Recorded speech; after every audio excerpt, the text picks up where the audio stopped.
I want to share with you today 9 quotes that had a very transformative impact on my life, and hopefully they have the same on yours. Hopefully one of these resonates with you. So number 1, the truly free individual is free only to the extent of his own self-mastery, while those who will not govern themselves are condemned to find masters to govern over them. This is from Socrates. Now, one of the most painful lessons I ever had to learn in my life, or relearn multiple times, was when I was 27 years old. I was sitting in the dentist chair and they looked me in the eye and they're like, "You have a dead tooth. We're going to need to pull that thing." And it was one of the most embarrassing moments of my life, because for years I'd just been neglecting my oral hygiene. I wasn't brushing, I wasn't flossing, and this was not despite knowing that I should be doing it. You know, like when you're young, you just kind of assume like nothing bad can ever happen to you. You can always take care of it later. And I just didn't do what was necessary. As a result, I lost that tooth, and I was reminded of the lesson that if you cannot discipline yourself, then the world will have to do it for you. And that was the world disciplining me in that moment, and I'll never forget that lesson. Number 2, this also comes from Seneca. I'm sorry, not Seneca. This does come from Seneca. Our first one came from Socrates. Both guys start with an S and very, very old fellas. He said, "We suffer more often in imagination than in reality." I believe that the entirety of man's discontent exists in the gap between his expectations and his reality. And so the super secret playbook for creating a life of satisfaction is just to remove expectations, eliminate that gap, and just be where you are in this moment. And I know that's really easy to say, very, very hard in action, because again, we are just humans and we are expectation machines. It's one of the things that makes us unique in the world of the animals. We can formulate an opinion of what's going to happen in the world. We can make a prediction and then test that hypothesis. And this allows us to plan for things that have not yet occurred, right? That's one of our strengths as a human species. And yet that's also where so much of our comparison, so much of our joy is lost in life, is between expecting something to happen and then the reality of what is happening. And if we had no expectations about what we wanted or needed from a moment, then we would find pretty much all of the contentment we need in that moment. It's a very, very philosophical thought, but I find it to be very true, and it's something to strive for, is to reduce expectations. When you feel upset and angry, to ask yourself, or to reflect on the fact that this is merely due to unrealized expectations or unmet expectations. And you have the power to control your expectations and to reduce them. I think there's a lot of power in that. Number 3, the third quote is, "Civilization advances by extending the number of important operations which we can perform without thinking of them." Let me say that again. "Civilization advances by extending the number of important operations which we can perform without thinking of them." This is from Alfred North Whitehead. I think that habits are the source code of your destiny. The fact that you can rewrite them at will is nothing short of miraculous, but you have to be very, very careful about which habits you imprint onto your operating system, because what was that quote? I think it was Will Durant, who said something like excellence is a habit or something like that. Well, on the flip side of that, so is mediocrity. A very, very easy habit actually is that of mediocrity. And so just gotta be really, really careful about what habits we acquire. To choose them, select them with intention. And I think if we just approach the world of habit building with more intention, I think that would change the lives of so many people. I think we just go through our lives often without any kind of reflection. I think who was it? Buffett? Maybe it was Warren Buffett who said that the chains of habit are too light to be felt until they're too strong to be broken. The chains of habit are too light to be felt until they're too strong to be broken. I think there's a lot of truth in that. That's another really good quote. I'm just like a quote machine here today. All right, number 4. That which we can be, we must be. This is from Abraham Maslow. This is one of the most impactful, this is maybe the most impactful quote I ever had, because in a very real way, we are each of us the center of our own universe. Like the totality of your human existence is occurring within your skull at this moment. And so as a result of you being like this locus of perspective of the universe, we tend to overestimate our importance in the world. Like we all believe, as a result of the fact that you are observing the universe from this centralized location, that we are somehow special, that we're unique, we're above average in some way. And this is why most of us think that we're above average drivers.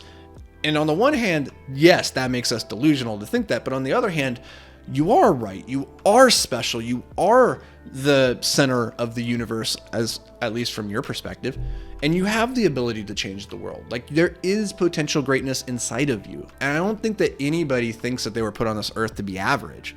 And so the problem that we run into, as Maslow points out here, is that when we're not moving towards our greatness or moving in alignment with what we know we're capable of, we feel that in the form of discontentment, frustration, all sorts of negative emotions. When we're moving towards that greatness, though, that's when we find the highest levels of life satisfaction, of purpose and meaning and fulfillment and all that. And so that which we can be, we must be, is the recognition that inside of you, whatever that greatness is, you must move towards it. You must. It is your moral obligation. It is, if nothing else, your personal obligation if you want to live the best life that you possibly can give yourself. Number 5, I don't have a muse, I have a mortgage. This is from Jim Butcher. And they say necessity is the mother of all invention, not inspiration. And I have to remind myself of this every single day when I don't feel like doing the work, which is like most days. It's that you have to show up and do the work anyway. This is what allowed me to write 12, 13 books over the course of the last decade, was just showing up and doing the work even when I wasn't inspired and didn't feel like doing it. Because as Jim points out here, he doesn't have a muse, he doesn't wait for the inspiration, he has a mortgage. He has to show up and do the work. And when you treat creativity and your work as this thing that you do regardless of circumstances and motivation and how you feel in that moment, like you can move mountains, you can do anything. That's discipline beating motivation every single time. All right, number 6 is Booze Don't Block Dunks by Kobe Bryant.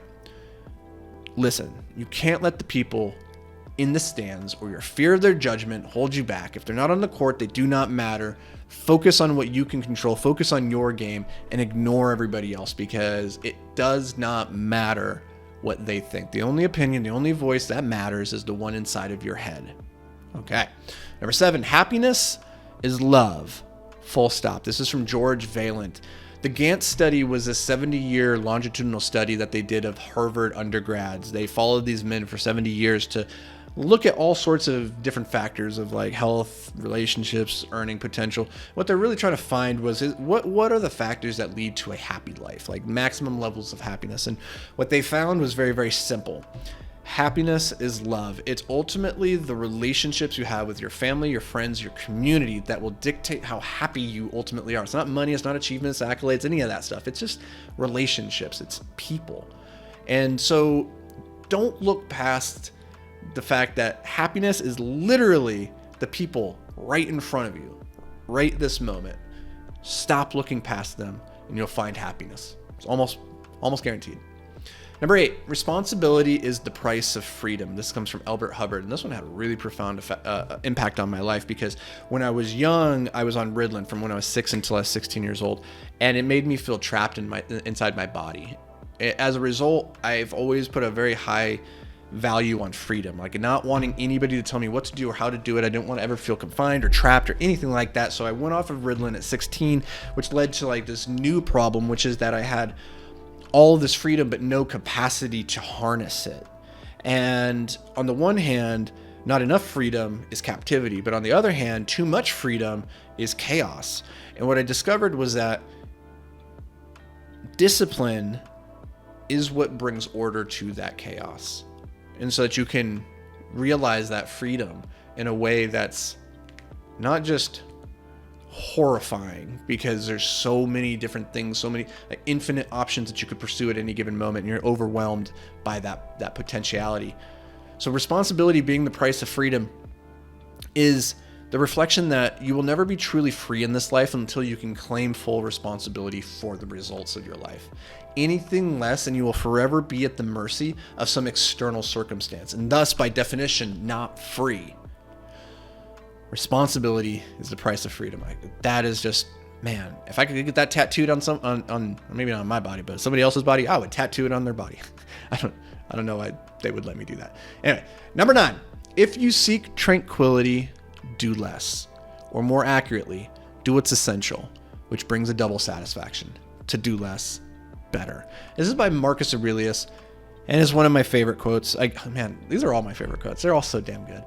This one is something that I've wrestled with for a long time, being a guy who chases a lot of shiny objects in my life.